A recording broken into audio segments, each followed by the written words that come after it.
welcome to tonight's little episode of Basic Photography. Today I'm going to discuss aperture, depth of field and how we can control them. To this end we're going to use our friend the guitar here. You'll be glad to know I won't be playing it, but I'm going to show you how the depth of field varies with the aperture that you set on the camera. In this context, the guitar gives us the opportunity to show quite strikingly the depth of field that we have and how we can control it. Now we can focus sharply on the front and leave this part out of focus. We could attempt to get it all into focus, and we could focus on the various parts there. And I'm going to show you how we're going to control that by using the aperture on the camera. So here we have the camera set up. It's closely focused on the very tip of the guitar, and at the moment it's set to f5.6, which is pretty much wide open for this lens. So when we switch to the image that we actually take with us, you'll see that the front will be sharply in focus, but the rear of the guitar will be completely lost. I'm then going to alter the aperture to like f8, f11, etc., right up to I think this goes to 36 or 32, and that will show you that how that changes the amount of stuff that's in focus. I'll then start playing around with focus so that you can see how focusing on different parts actually changes the complete look of this picture. So more later. With this, I'm taking a series of images. The only thing I'm changing is the aperture. I'm not changing focus or anything like that. The camera is adjusting shutter speed accordingly because it's set to aperture priority, but other than that I'm not changing anything. I'm just stepping down from f5.6 right down to f32, and we'll see the changes that makes when we get into Photoshop later on. If you add extension tubes to your kit, you must become the master of depth of field. Extension tubes massively restrict the amount of depth of field, so you have to immediately learn how to control that. If you have some form of live view on your camera, we can demonstrate this. With extension tubes fitted, we've focused on the front of that post, and you can see how everything else around it is completely out of focus. Now on the front of the camera there's a device called a stop down button.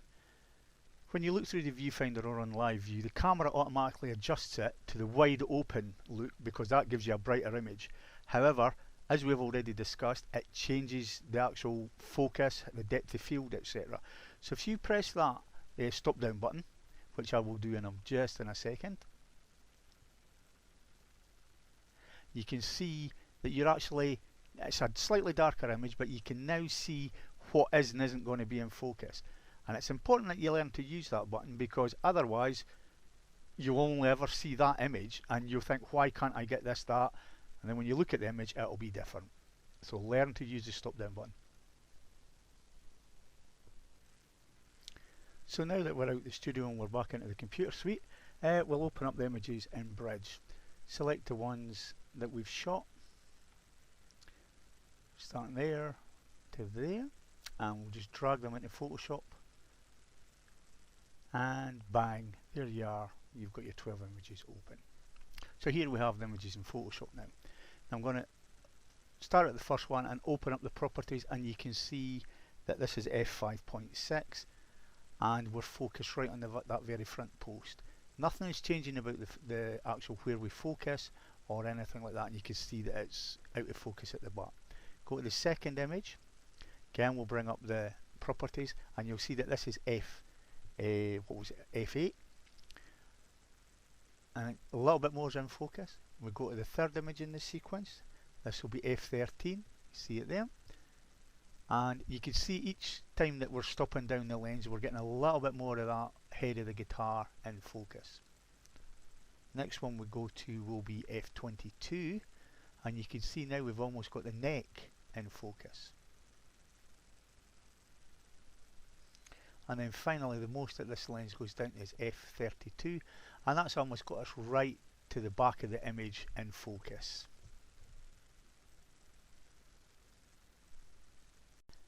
However, there's no such thing as a free lunch. You'll notice that because we're using f32, the actual exposure is horrendous. It's 2.5 seconds long. If we go back to the first image at f5.6, it's a fraction of that. So what you find is when you go down to f32 or anything at all approaching those sort of apertures, you need to get yourself a sturdy tripod. You need to support the camera, or else you're going to get all sorts of camera shake and all sorts of problems with it. Now we're moving on to the images where we focused on the middle of the guitar, the middle of the scene, or whatever you want to call it. So you can see the front of the image is out of focus at f5.6, and clear that, move on to the next one, which is f13, and now you can see how the depth of field is coming out from the middle of the image, both going backwards and coming out towards you. Again, you've got this reciprocal thing where the smaller the aperture, the longer the exposure, so you get the tripod out and do it. And then finally, f32 gives us probably the best that we've got. We're imaging it in the centre of the scene, if you want to call it that, the guitar, or it could be a landscape. We've got a big depth of field and almost everything is in focus now. If you remember when we put the extension tubes on the camera, depth of field became even more critical.